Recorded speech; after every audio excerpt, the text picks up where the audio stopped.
Just what was it about that cause that made you want to be involved in helping to end sex trafficking or exploitation? So I was exposed to it through my sister. She works for the Central Valley Justice Coalition.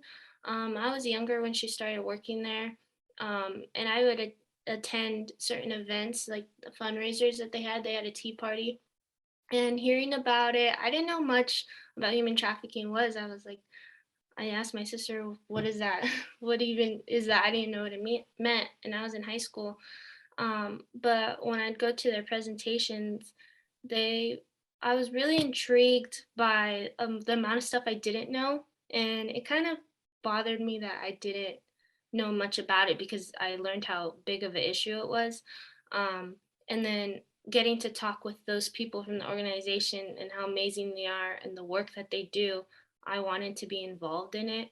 And so I started volunteering. I filled out the volunteer application, went through the whole process, and I got my foot in the door. And then they wanted to start a youth-based coalition, so they asked me to help start it with them. And then we started that in 2020. So we named it Students Ending Exploitation. So now I help run that group, and I have a good time working with other students to bring awareness because I think a lot of people don't know as much, or there's a lot of like misconceptions about it. And I think a lot of youth need to know more about it because I myself didn't. I didn't know much about it, so that's why I got involved. With being involved in that organization, help running it, what did you learn about, the issue that's plaguing, the entire nation, and the world that, that I guess just what did you learn? What was the most important thing you learned or that you are telling these students that, about the issue of, exploitation or trafficking?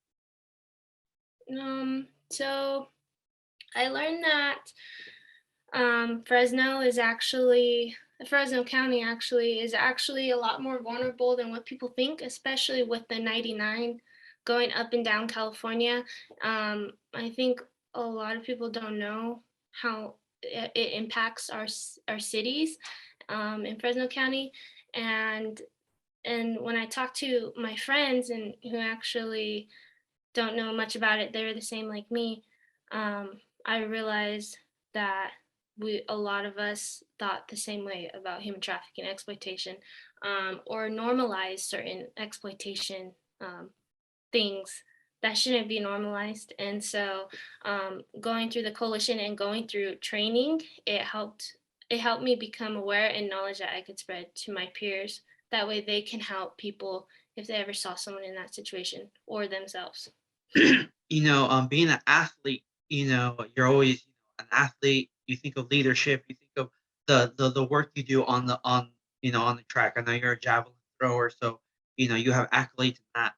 But when you think of yourself as an athlete and this whole movement of being more than an athlete, is that what you kind of think you're doing right now? Just being more than an athlete and being a voice for a cause?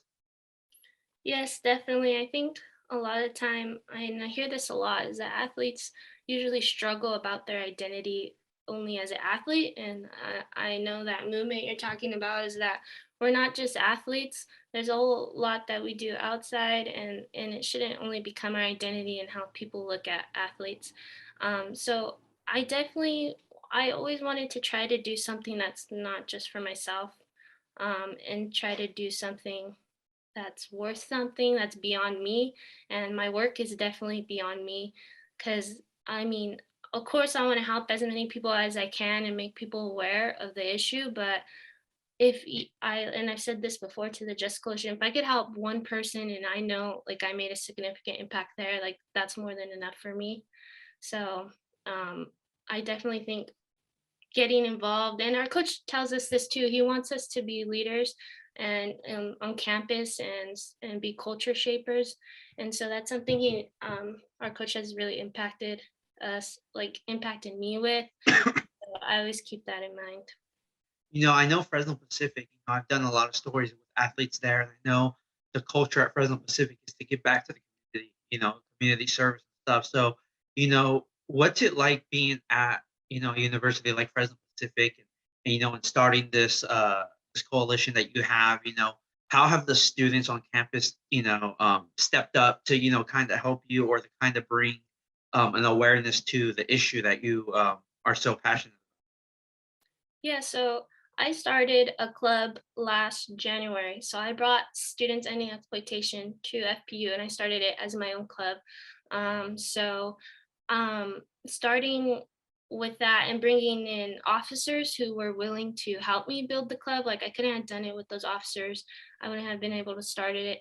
And our club advisor, Darren, he's a great professor. I love him. And also our new club officers, just knowing that people are willing to help support you, especially starting something new. And it is actually definitely hard because human trafficking is an issue that's not it's not light and it's hard to talk about because it's a heavy issue. But being able to find ways to get together and work together to spread awareness is pretty fun to like have little projects and stuff. And I think FPU has been very open to our club, and a lot of people actually DM us on Instagram saying that they're interested. So I think I'm glad that it was so easy to start at the club and have so much support in FPU and the students there, and definitely the staff have definitely been open to it and very encouraging. So it was easy to start the club. I know you mentioned your sister kind of got you interested in it, with the work that she does. But coming from a community like Selma, a small community, how did that also shape what how you live your life today, and helping people, coming from a city like Selma. Yeah, so Selma's such a small town, and like everybody kind of knows everybody, or at least knows recognizes faces a lot. So I think being from a small town, it's very inspiring seeing other people with work that they do. That people from Selma go out and branch out and start doing other things involving leadership, and I definitely wanted to do that. And if it meant starting with my university, then that's what I wanted to do. And then hopefully branch out and take it further. But to be able to know that anyone from Selma coming from a small town does things bigger than this town, it's pretty nice. And I think um, my small town girl little culture thing that I have is always going to stick with me no matter where I go. So now I want to talk to you a little bit about the athletics that you do. I know you're on the track team at Fresno Pacific. You're a javelin thrower. So just what got you, I guess, involved in throwing javelin? And just talk to me a little bit about what were your goals for the season, and just a little bit about what you do at Fresno Pacific as far as on the track team. Yeah, so it's actually a funny story because this doesn't happen often. Coach Winter, our head coach, he says usually they don't ever bring on walk-ons. Usually people are recruited. So basically, the little short story is that, and it's funny because it's my coach Hanson. He's my throws coach. It's like one of his favorite stories to tell whenever people ask about where I came from. Um, so I was working at school, my on-campus job last. It was the fall of 2020, and Coach Hansen came through my little window at work, and he said, "Hey, what sport do you play?" And I was like, nothing. I don't do anything anymore. But I played softball my whole life." And he goes, "Oh, really?" He goes, "Have you ever heard of the javelin?" I was like, "No." And then he told me that it was like this spear-looking thing, and I was like, "Oh, okay. I think I've seen it before." He's all, "Why don't you come out and try it one day? Come out to one of our practices once you're like cleared and everything." And I was like, okay. And then, like I called my mom and my grandpa. I was like, should I do it? And I was like, I wasn't sure because I don't want to do anything that I wasn't gonna prosper in or something.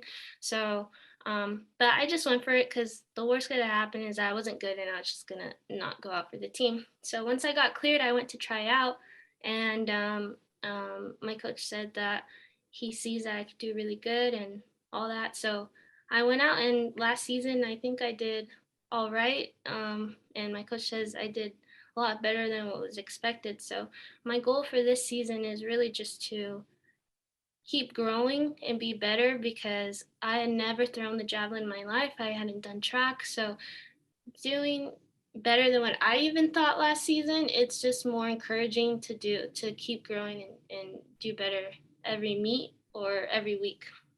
What is it about the javelin that, that you I guess you fell in love with, that you wanted to keep doing it even after, I guess, getting a taste of it? Yeah, so I think a lot of it has to be that it's a throwing event. And I played softball my whole life and I loved softball. I stopped after my senior year. I played travel ball all the time. So I think there's a correlation there. But I don't know, being that I track is an individual, like you have your individual event, but then you're also still a part of a team at the same time is really different for me, being that I was always just a part of a squad group of girls. Um, but I like the individual aspect and the team aspect, and then the throwing. I don't know. It really and I always tell my friends this is that like when I throw the javelin and you knew you threw it right, it feels so good and it reminds me of like when you hit like a softball right in the spot you need to and it just takes off. Like it's the best feeling at practice when you know you did something right and the flight is almost effortless on the javelin. And I just like that feeling. And last season it was really fun to to actually surprise myself. So because I'm so new at it that I continue to surprise myself, and that's also a great feeling. I guess, is there one, I guess, thing in the javelin that you've been working on to try to get, further distance, or to try to improve, this year, that, you did, take over competing last season, that you take into this season, that you're trying to get better at? Yeah, so definitely speed is one of them. And also that block leg. That block leg is it's a lot because coming from a hop into a straight leg, it hurts your back. And it's funny because my coach is all, ooh, if you feel that pain, that means you're doing it right. And it's bittersweet because like mentally you feel good because you hit it, but physically you're like really hurting.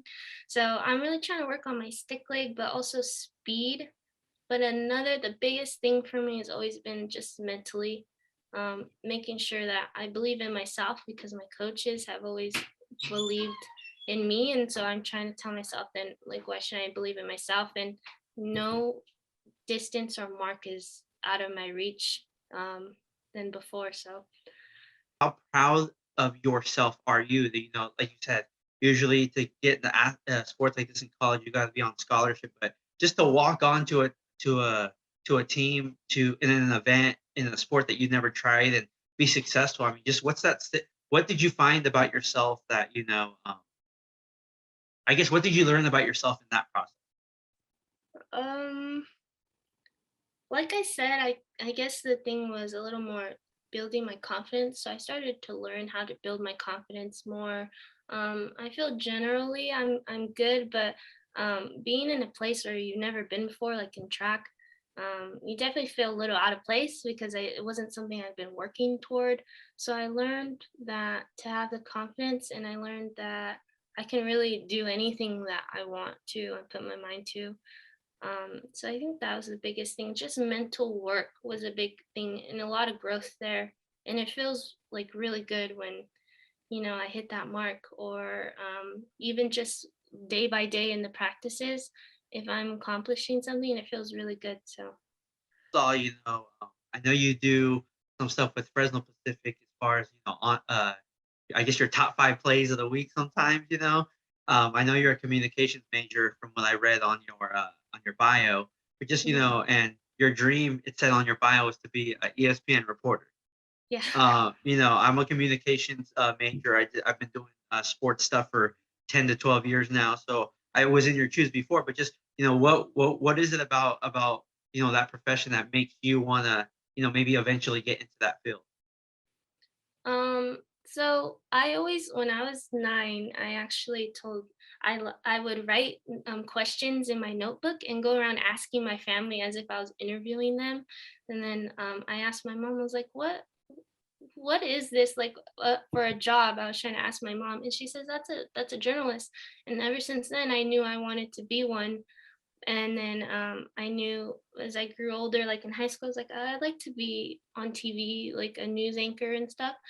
But then I was like, more specifically, probably sports because I love sports, and I feel like the news can get a little heavy, and I feel like it'd be a lot on me because I feel like I'm very sensitive.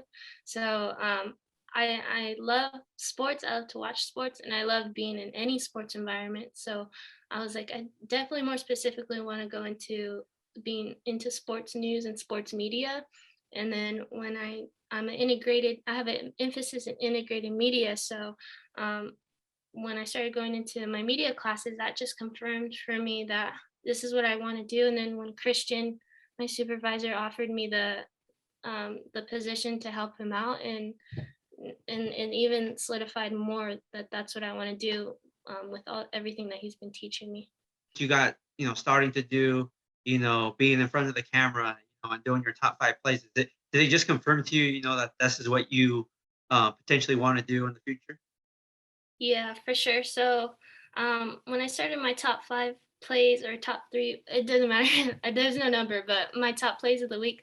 Um, it was scary at first because it was something I'd never done. I'd never been on camera. I had no on camera experience, but Christian was like, "You want to be an ESPN reporter? We need to get you that on camera experience." And I was like, "Okay, for sure." And like he always asked me, "Are you feeling nervous? You feeling good about it?" I'm like, all of it." It's always the same answer.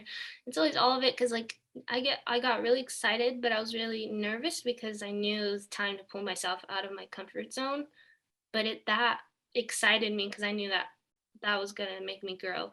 So getting on camera at first was definitely, even if it was just me and the camera, it was definitely weird. I was very timid, but I feel like now over the semester and working on those every other week or every week, it's really helped me, and it did solidify that this is what I want to do because I love like promoting our athletes. Like as an athlete myself, I know it's not what we do it for. We don't do it for recognition or anything. We do it because we love it.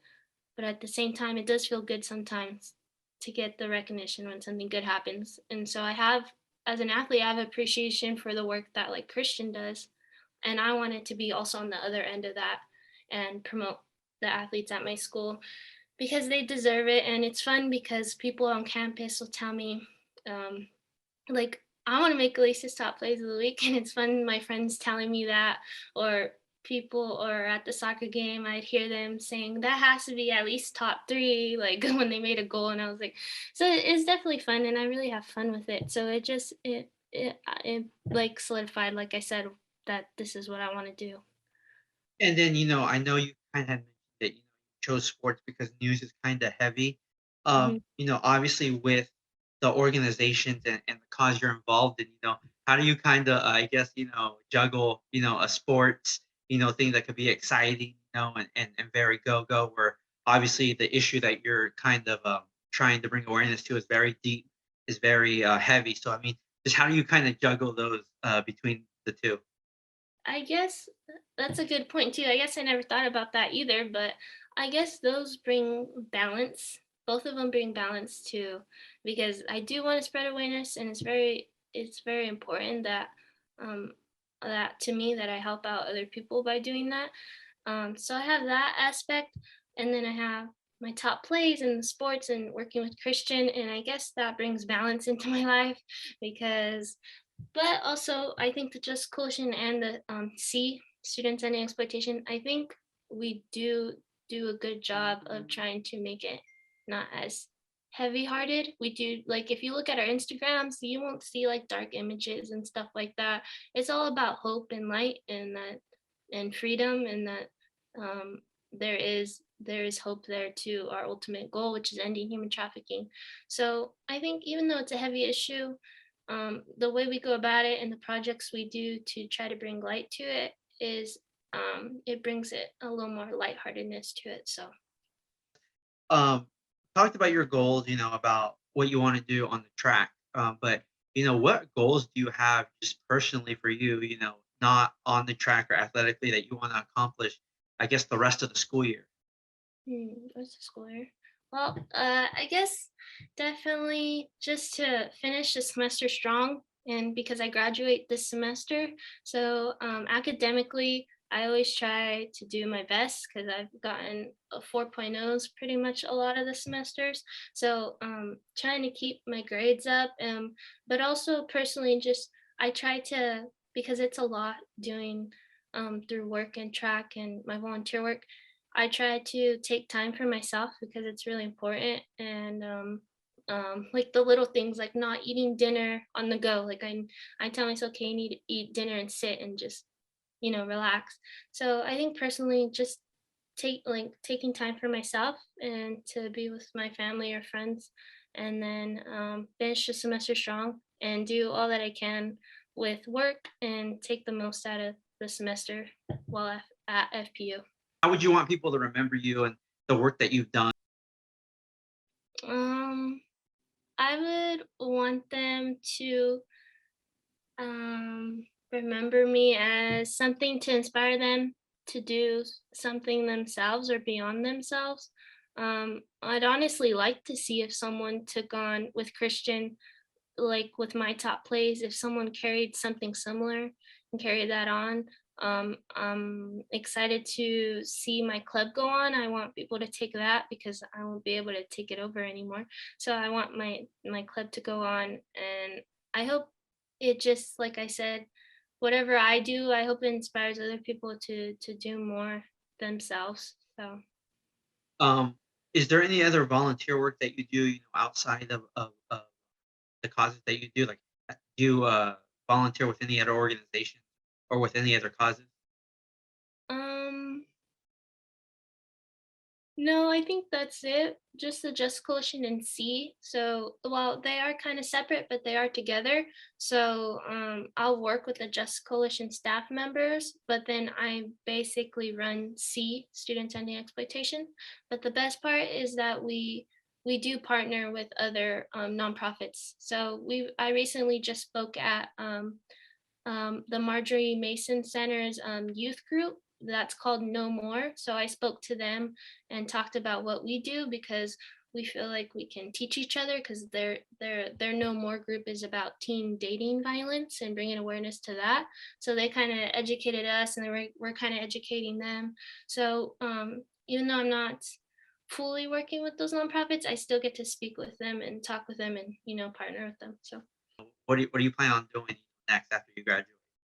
yeah, so I got accepted into it's called Semester in LA program through it's through a college called Columbia Columbia College of Chicago.